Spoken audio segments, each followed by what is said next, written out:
Hello বন্ধুরা, আজ আমরা শিখব cash flow statement. Cash flow স্টেটমেন্টে দুইটা হচ্ছে নিয়ম আছে, একটা হচ্ছে ইনডিরেক্ট মেথড, একটা হচ্ছে ডিরেক্ট মেথড।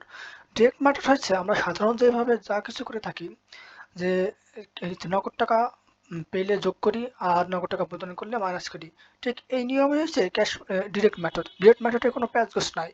সমস্যা হয় আমাদের ইনডিরেক্ট মেথডে।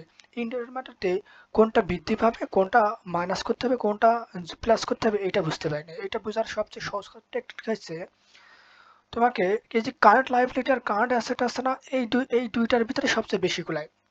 তো আমরা কখন যোগ করবো আর কখন মাইনাস করবো এটা মনে থাকে না। এটা মনে রাখার সবচেয়ে সহজ কাজ টেকনিক হচ্ছে আমরা এই মনে করো কোনো কিছু বৃদ্ধি পেলে আমরা কি করি, সাধারণত প্লাস করি না।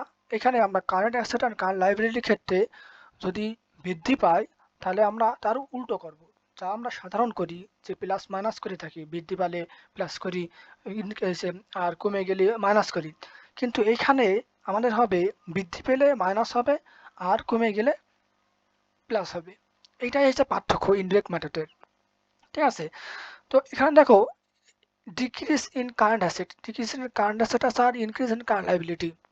দেখো এখানে এটা ডিক্রিজ হয়েছে current liability, current asset decrease হয়েছে, কমে গেছে, তাই আমরা যোগ করেছি। ঠিক আছে?